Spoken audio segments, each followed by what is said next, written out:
Welcome to my channel friends. दोस्तों, आज हम बात करेंगे सीजी टेट के सिलेबस के बारे में, जो कि 2022 का था और हर साल सिलेबस सेम ही रहता है। तो आपका 23-24 में अगर इस साल एग्ज़ाम हो। दोस्तों, ये वीडियो बनाने के पीछे मेरा एक उद्देश्य यह है कि मैंने अभी टीचर एग्ज़ाम क्लियर किया है और मेरे बहुत सारे फ्रेंड्स ने पूछा कि आपने कैसे पढ़ा है, किन्हीं का पेपर 1 ही क्लियर है, किन्हीं का पेपर 2 नहीं क्लियर हो पाया है, या किसी का पेपर 2 क्लियर है तो 1 नहीं हो पाया है, और अगर टेट है तो उनका टीचर एग्ज़ाम नहीं क्लियर हो पाया है। तो दोस्तों, मैंने अभी जो एग्ज़ाम हुआ था उसमें बहुत, और सीजी टेट एग्ज़ाम में भी बहुत अच्छे मार्क्स से क्लियर किया है और मेरा सी टेट भी बहुत अच्छे नंबरों से मैंने क्लियर किया है। तो मेरे फ्रेंड्स ने पूछा तो मुझे ये लगा कि जो भी मेरी इस एग्ज़ाम को लेके स्ट्रैटेजी थी और जो भी कंटेंट था वो मैं आप लोगों के साथ शेयर करूँ, ताकि आप लोग को भी इसका लाभ मिले और आप भी जो आने वाली परीक्षा होगी सीजी टेट की, उसमें आपको सफलता मिले। तो ऐसा भी बोला जा रहा है कि जो डीएलएड है, डीएलएड जिन्होंने किया है वो सिर्फ पेपर 1 दे सकते हैं और बीएड जो किया है वो पेपर 2 दे सकते हैं। तो इसके बारे में जो भी फैसला आएगा वो आगे आप लोग को पता चलेगा। बट आपने बीएड किया है तो आपके लिए पेपर 2 क्लियर करना बहुत ज़रूरी हो गया है, और अगर आपने डीएलएड किया हुआ है तो आपके लिए पेपर 1 क्लियर करना बहुत ज़रूरी है। तो दोस्तों, मैं यहाँ पे अपने जो भी अनुभव रहे हैं परीक्षा को लेकर, तो इस चैनल के माध्यम से मैं वो आपसे शेयर करना चाहती हूँ। और एक चीज़ मुझे ये लगता है कि इस परीक्षा की तैयारी के लिए, जो कि ये क्वालिफाइंग एग्ज़ाम है, आपको किसी भी पेड कोर्स की ज़रूरत नहीं है। अब एक स्ट्रैटेजी बने कि अगर हम जनरल है तो 90 मार्क्स लेके आना रहता है, और अगर ओबीसी, एससी या एसटी हैं तो 75 मार्क्स हमको लेके आना पड़ता है। तो आप कोई पेड कोर्स ज्वाइन ना करें, जो भी सिलेबस है उसी के अकॉर्डिंग आप थोड़ी मेहनत करें तो आप ज़रूर ही एग्ज़ाम क्लियर कर लेंगे। और अगर आप मेरे साथ जुड़े रहते हैं फ्रेंड्स, तो ये वीडियोस भी आपके लिए बहुत हेल्पफुल होंगे। मैं वही सारी चीज़ें आपसे शेयर करूँगी जिसको पढ़ के मैंने ये सारे एग्ज़ाम, जो सीजी टेट है, सी टेट है, ये जो टीचर एग्ज़ाम है वो क्लियर किया है। तो आइए अब हम डिस्कस करते हैं छत्तीसगढ़ शिक्षक पात्रता परीक्षा 2022 का यह पाठ्यक्रम, जो कि 23 में भी आपको ऐसे ही मिलने वाला है, क्योंकि टॉपिक्स तो हम यही सारे पढ़ते हैं। तो सबसे पहले होता है एक कक्षा पेपर 1 जो होता है वो कक्षा 1 से 5 तक के लिए होता है। तो इसमें जो सीडीपी है, बाल विकास और शिक्षा शास्त्र से आपके कुल 30 अंकों के 30 प्रश्न आएंगे, है ना। तो इसमें ये सारे टॉपिक्स है कि विकास क्या होती है ना, उसके विभिन्न चरण क्या होते हैं, है ना, और शारीरिक विकास आएगा, संवेगात्मक विकास आएगा, और विकास के विभिन्न पहलुओं के बारे में हम इसमें पढ़ेंगे। और जो भी टॉपिक है उसके अंदर भी कि अंक दिए गए हैं कि विकास के पहलू से आपको 7 नंबर के क्वेश्चन आएंगे, सीखना और संज्ञान का विकास, इस टॉपिक से आपके 9 अंक आएंगे। तो सीखना क्या है और बच्चे कैसे सीखते हैं, इन सब के बारे में, और जो भी ज्ञान निर्माण के तरीके हैं, स्कीमा, जो सम्मिलन, समायोजन क्या होता है, इसके बारे में हम जो है इस क्लास में डिस्कस करेंगे। किशोरों से इसका बहुत बड़ा टॉपिक है, किशोरावस्था, और इससे क्वेश्चन तो पूछे ही जाते हैं। तो अभिप्रेरणा, शिक्षा, इन सब से क्वेश्चन पूछे जाते हैं। विशेष आवश्यकता वाले बच्चे, इससे प्रश्न बनते हैं। तो इसमें है बहुत सारे टॉपिक, बट कुछ टॉपिक ऐसे हैं जिससे क्वेश्चन हर साल बनते हैं।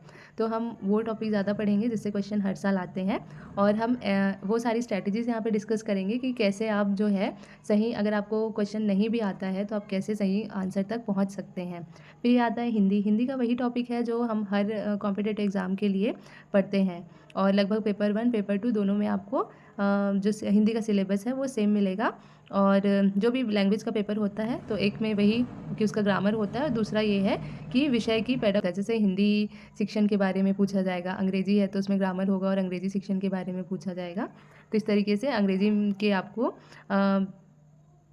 जो है 30 क्वेश्चन होंगे, वो 30 मार्क्स के लिए होगा। तो जैसे हिंदी मीडियम वालों के लिए इंग्लिश टफ होता है, तो इसमें भी चूँकि नेगेटिव मार्किंग नहीं होती है, तो थोड़ा सा आप ग्रामर और ये जो पेडागोगी ऑफ लैंग्वेज है वो अगर आप पढ़ के थोड़ा अंडरस्टैंड कर सकते हैं तो ये भी पार्ट आपके लिए बहुत इजी हो जाएगा बनाना।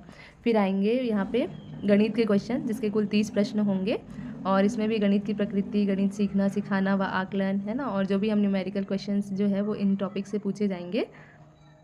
मैथ्स भी ऐसा है कि कुछ क्वेश्चन बहुत इजी आता है, कुछ टफ आते हैं, है ना। तो हमको जो बेसिक क्वेश्चन जो हमसे बन जाते हैं वो बहुत अच्छे से करना है, और कुछ जो नहीं आते हैं उसको आप टेट के एग्ज़ाम में उसके लिए आप प्रैक्टिस कर सकते हैं अच्छे से। और फिर है ये पर्यावरण, वो भी 30 अंक का होगा, कुल 30 प्रश्न होंगे।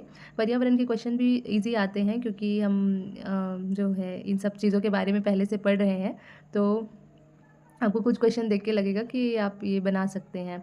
तो यही है पर्यावरण अध्ययन व कक्षा कक्ष की गतिविधियाँ। पर्यावरण अध्ययन का शिक्षा शास्त्र जो है पूछा जाता है और उससे बहुत इजी क्वेश्चन आते हैं। परिवार के बारे में आएगा और फिर आपके है ना विभिन्न बीमारियों के बारे में पूछा जाएगा, पारिस्थितिक तंत्र के बारे में पूछा जाएगा पर्यावरण में। तो ये रहा आपका क्लास 1 to 5 तक का सिलेबस। अब जो है पेपर 2 के लिए, जो कि क्लास 6 से 8 तक के लिए होता है, ये भी 150 मार्क्स का होता है। तो इसका पहला टॉपिक है, पहला आपको बाल विकास और एवं शिक्षा शास्त्र से 30 अंकों के 30 प्रश्न पूछे जाएंगे। उसमें है बच्चों के विकास के बारे में, तो इसमें लिंग, समुदाय, जाति, इन सब के बारे में हमको पढ़ना है। फिर समावेशी शिक्षा की अवधारणा और विशिष्ट आवश्यकता वाले बच्चों को समझना, इसके बारे में हम पढ़ेंगे। सीखना और शिक्षा शास्त्र के बारे में पढ़ेंगे, है ना। सीखने से तो क्वेश्चन आते ही हैं और 10 मार्क्स के आते हैं, तो ये आपको देखना है। फिर है पेपर जो है दूसरा सेक्शन जो है वो हिंदी भाषा का होगा। इसमें भी 30 प्रश्न होंगे जो कि बहुविकल्पीय होंगे।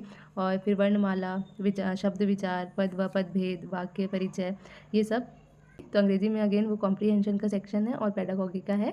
तो ये जो है अगर आप हिंदी का पेडागॉजी पढ़ते हैं अच्छे से, तो उसी के थोड़ा सिमिलर ही होता है इंग्लिश का भी, है ना। तो ये मैं आपको क्लासेस में बताऊंगी कि कुछ क्या सिमिलर है क्या नहीं। और फिर उसके बाद है गणित और विज्ञान, जो कि गणित के 30 प्रश्न होंगे और विज्ञान के 30 प्रश्न इसमें पूछे जाएंगे। तो ये ऑप्शनल होता है, जो साइंस का स्टूडेंट है उसके लिए गणित के और विज्ञान के क्वेश्चन होते हैं, और जो सोशल साइंस का स्टूडेंट होता है उनके लिए जो है वो सामाजिक विज्ञान के 60 प्रश्न पूछे जाएंगे। तो गणित में भी यही है, पहले हमको गणित की प्रकृति, गणित सीखना, सिखाना व आकलन के बारे में हम पढ़ेंगे। न्यूमेरिकल क्वेश्चंस है जैसे घातांक, बीजीय व्यंजक, पूर्णखंड, इन सब चीज़ों के बारे में पढ़ेंगे। फिर ये सारा टॉपिक जो हम हर एग्ज़ाम के लिए प्रिपेयर करते हैं उसके बारे में। और फिर यही सारी आकृतियाँ, समतलीय, सांख्यिकी के बारे में पढ़ेंगे। ये पर्यावरण के टॉपिक है, सजीव, हमारा पर्यावरण, है ना। फिर विभिन्न रोगों के बारे में पढ़ना है, बल और गति के बारे में पढ़ना है, ऊष्मा के बारे में कि कैसे क्वेश्चन यहाँ पे बनते हैं, प्रकाश के बारे में पढ़ना है। फिर विद्युत के बारे में पढ़ेंगे और विज्ञान प्रौद्योगिकी जो इसके मेन टॉपिक है, उसके अंदर बहुत सारे सब टॉपिक भी हमको दिए गए हैं, पदार्थ की संरचना। तो ये दोस्तों आप डेली डेली थोड़ा थोड़ा पढ़ेंगे तो ये सारे टॉपिक्स आपका इजीली कवर हो जाएगा। जैसे कि सामाजिक विज्ञान है, तो इसमें आपको भारतीय समाज के बारे में पढ़ेंगे, भारतीय सभ्यता व संस्कृति, मौर्य साम्राज्य, गुप्त, भक्ति व सूफी आंदोलन, ब्रिटिश शासन, भारतीय संविधान, है ना, पृथ्वी के प्रमुख घटक। ये सारे जो टॉपिक्स हैं हम धीरे धीरे करके कवर करेंगे, ताकि जो आपके टॉपिक जो है सीजी टेट एग्ज़ाम के लिए भी हेल्पफुल हो और टीचर एग्ज़ाम जो आने वाली है उसके लिए भी बहुत हेल्पफुल हो। फिर छत्तीसगढ़ का इतिहास एवं संस्कृति है, कुछ शैक्षणिक मुद्दे भी है ना। ये सारे टॉपिक्स हम इस वीडियो के माध्यम से कवर करेंगे। तो फ्रेंड्स मैं यही चाहूँगी कि आप मेरे साथ जुड़े रहें और ये वीडियो जो है आपके लिए काफ़ी हेल्पफुल होंगे। और अगर आप मेरे चैनल पे नए हैं और आपको ये वीडियो पसंद आए तो प्लीज़ लाइक, शेयर, सब्सक्राइब ज़रूर करें। और थैंक यू।